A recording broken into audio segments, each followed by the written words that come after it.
ہم پیروں فقیروں کی، بابوں کی، درباروں مزاروں کا نام نہیں لیتے. یہ اللہ کی بڑی توفیق ہے ہمارے اوپر، اللہ کا ہمارے اوپر یہ بڑا احسان ہے، اس کا کرم ہے، اس کی عطا ہے، اس کی عنایت ہے کہ اس نے ہمیں فہم و فراست دی، ہمیں سمجھ بوجھ دی کہ ہم صرف تعریف کرتے ہیں تو اللہ کی ہی کرتے ہیں. نحمدہ ونستعینہ ونستغفرہ. جب ہم اللہ کی تعریف کرتے ہیں تو پھر ہم اس بات کا بھی اقرار کرتے ہیں کہ اے اللہ ہم تجھ سے ہی مدد طلب کرتے ہیں. نستعین. اور عقیدے کا سبق بھی یہی ہے کہ جب بھی آپ کسی پریشانی میں مبتلا ہوں، آپ خوشی میں مبتلا ہوں،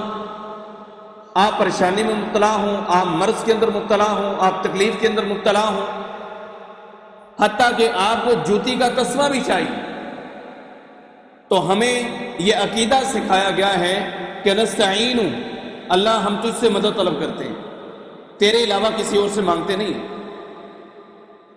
اور اللہ کے نبی صلی اللہ علیہ وسلم نے ہمیں یہ بات سکھلائی کہ اگر آپ کو جوتی کا تسمہ بھی چاہیے تو وہ بھی اللہ سے مانگنا، کسی اور سے نہیں مانگنا. اللہ کے نبی صلی اللہ علیہ وسلم نے بچوں کی کس طریقے سے تربیت کی. عبداللہ ابن عباس رضی اللہ تعالیٰ صحابی رسول ہیں، بچے ہیں، چھوٹے ہیں، نبی علیہ السلام کے پاس آئے. یہ آپ کے کزن بھی ہیں، سیدنا عباس بن عبد المطلب رضی اللہ تعالیٰ عنہ، ان کے یہ بیٹے ہیں سیدنا عبداللہ، اور عبداللہ رضی اللہ تعالیٰ عنہ اللہ کے نبی علیہ السلام کے چچا کے بیٹے بھی ہیں، اور ایک بیوی کے بھانجے بھی ہیں. اور اکثر رات کی جو نماز ہے، رات کی نماز، اس کو جب بھی نقل کیا ہے تو عبداللہ ابن عباس رضی اللہ تعالیٰ عنہ نے کیا ہے یا میمونہ رضی اللہ تعالیٰ عنہا نے کیا، کیونکہ میمونہ رضی اللہ تعالیٰ عنہ ان کی خالہ ہیں. یہ بھانجے بھی ہیں نبی علیہ السلام کے اس طریقے سے رشتے میں. اور ایک حدیث کے اندر باقاعدہ موجود ہے کہ بت عند بیتی عند خالۃ میمونہ، کہ میں ایک رات اپنی خالہ میمونہ کے گھر میں نے رات گزاری تاکہ میں دیکھوں اللہ کے نبی علیہ السلام کا طریقہ کار کیا ہے نماز کا. یہ وہ والی روایت ہے جس میں وہ آ کر نبی علیہ السلام کے بائیں طرف کھڑے ہو گئے تھے، تو آپ علیہ السلام نے یوں کان سے پکڑا اور دائیں طرف لا کر کھڑا کیا، اور یہ مسئلہ سمجھایا کہ جب امام اکیلا ہو اور اس کے ساتھ کوئی نمازی ملنے والا ہو تو وہ دائیں طرف کھڑا ہو. یہ عبداللہ ابن عباس رضی اللہ عنہ چونکہ بچے ہیں، چھوٹے ہیں، نبی علیہ السلام کے پاس آئے. آپ علیہ السلام نے ان کو عقیدے کا درس دیا، عقیدے کا سبق دیا، جو ہمارے لیے بڑا اہم ہے، انتہائی اہم ہے. اللہ کی قسم یہ رات کو لائٹیں جلانوں سے بھی زیادہ اہم ہے، یہ گلی میں شور شرابے کرنے سے بھی زیادہ اہم ہے، گلی میں چراغاں کرنے سے بھی زیادہ اہم ہے، صرف ایک سال بعد مسجد کو سجانے سے بھی زیادہ اہم ہے. اللہ کے نبی علیہ السلام اپنے اس کزن کو، اپنے چچا کے بیٹے کو یا اپنی بیوی کے بھانجے کو، اس چھوٹے بچے کو کیا کہہ رہے ہیں؟ یا غلام. غلام لڑکے کو کہتے ہیں، کوئی بھی چھوٹا بچہ اسے عربی کے اندر غلام کہتے ہیں، اور بچی کو جاریہ کہتے ہیں. نبی علیہ السلام فرما رہے یا غلام، اے بچے، احفظ اللہ یحفظ کا. عقیدے کا سبق تیرے لیے یہ ہے کہ تو اللہ کو یاد کر، اللہ تیری حفاظت کرے. احفظ اللہ یحفظ کا، تو اللہ کو یاد کر، اللہ تیری حفاظت کرے گا. احفظ اللہ تجدہ تجاہک، فرمایا تو اللہ کو یاد کر، اللہ کی مدد، اللہ کی نصرت، اللہ کی حمایت، فرمایا تیری بالکل آنکھوں کے سامنے کھڑی ہوگی. تجدہ تجاہک، فرمایا تیرے بالکل سامنے ہوگی. اگر تو اللہ کو یاد کرتا ہے، اللہ تجھے کبھی بھولے گا نہیں، اللہ کبھی بھولے گا نہیں. اور حدیث قدسی بھی ہے کہ اللہ تعالیٰ فرماتا ہے کہ اے بندے، تو مجھے اپنے دوستوں یاروں میں بیٹھ کے یاد کرتا ہے تو ذکرت فی ملائن، میں فرشتوں میں تیرا ذکر کرتا ہوں، میں ان میں تجھے یاد کرتا ہوں. احفظ اللہ یحفظ کا، تیری پریشانی ہے، تیری آسانی ہے، تیری خوشی ہے، تجھے تکلیف ہے، تجھے بیماری ہے، تو پریشان حال ہے، روٹی نہیں، مکان نہیں، پیسہ نہیں، کچھ بھی نہیں، احفظ اللہ یحفظ کا، تو اللہ کو یاد کر، اللہ تجھے کبھی بھولے گا نہیں. احفظ اللہ تجدہ تجاہک، جب دنیا کی پریشانیاں تجھے لپیٹ لیں، سمیٹ لیں، جب تو پریشانیوں میں گر جائے تو اس وقت بھی اللہ کو یاد کرے گا تو تجدہ تجاہک، نکلنے کا راستہ اللہ بنائے گا۔ اللہ کے نبی علیہ السلام ایک بچے کو سمجھا رہے ہیں،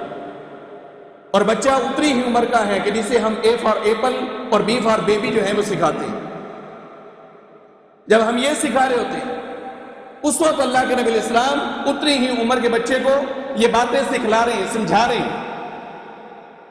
عقیدے کا درس دے رہے ہیں، اس لیے کہ دنیا کی تمام تعلیمات سے بڑھ کر اگر اہمیت کی کوئی چیز ہے تو وہ عقیدہ ہے۔ آپ دنیا کے کسی بھی عمل کے اوپر فوت ہو جائیں، کسی بھی عمل کے اوپر فوت ہو جائیں، لیکن عقیدہ درست تھا۔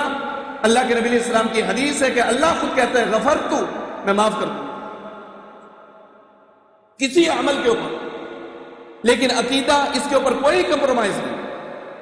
ایک بیوی جس طرح دوسری بیوی کو، اپنے ہی شوہر کی بیوی کو، سوکن کو، سوتن کو برداشت نہیں کرتی، اللہ اسی طریقے سے پارٹنرشپ اور شراکت برداشت نہیں کرتا۔ شرک ایک ایسا گناہ ہے، ان الشرک لظلم عظیم، شرک ایک ایسا گناہ ہے، انہ من یشرک باللہ فقد حرم اللہ علیہ الجنہ، شرک ایک ایسا گناہ ہے کہ ان اللہ لا یغفر ان یشرک بہ ویغفر ما دون ذلک لمن یشاء ومن یشرک باللہ فقد ضل ضلالا بعیدا،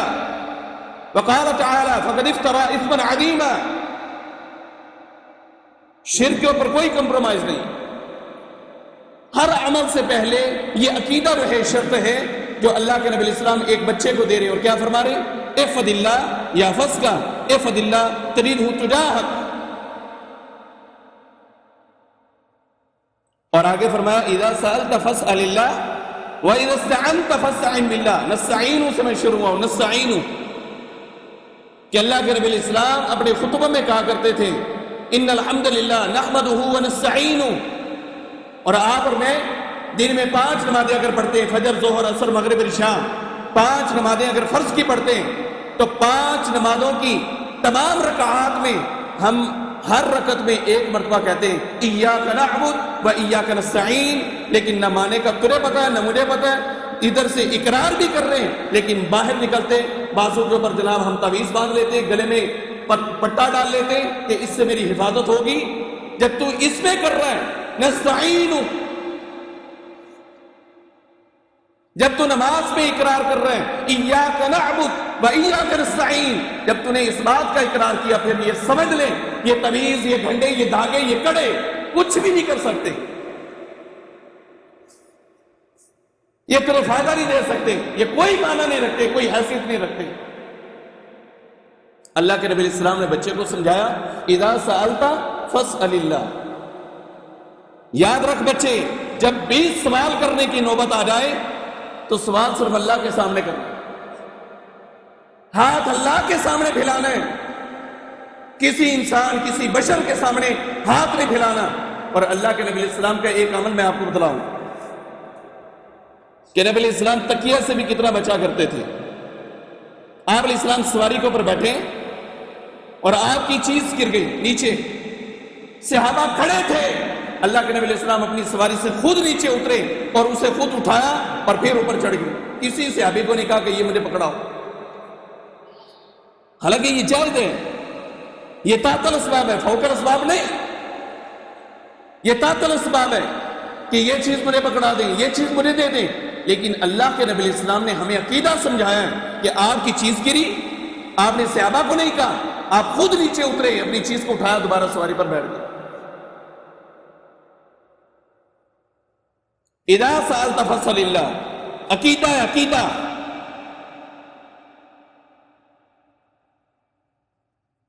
جب بھی سوال کر رہے ہیں تو اللہ کے سامنے، ہمیں تھوڑی سی پریشانی آ جائے نا، ہم فوری طور پر کسی پیر فقیر کے بعد جو ہے وہ بھاگتے ہیں، وہ کہتا ہے لو جی میں تعویذ تو بنا کے دے دیتا ہے، وہ بھی اگو جناب وہ پوچھتا ہے پہلے بھی یہ تعویذ تو کہڑا چاہیے، 1000 والا 5000 والا، یہ تعویذ، یہ دھاگے، یہ کنڈے، یہ گنڈے، اور پھر اسی طرح سے یہ کڑے جو پہنے جاتے ہیں، ان کی کوئی حیثیت نہیں۔ جس مالک نے تجھے پیدا کیا کہ وہ حفاظت نہیں تیری کرتا؟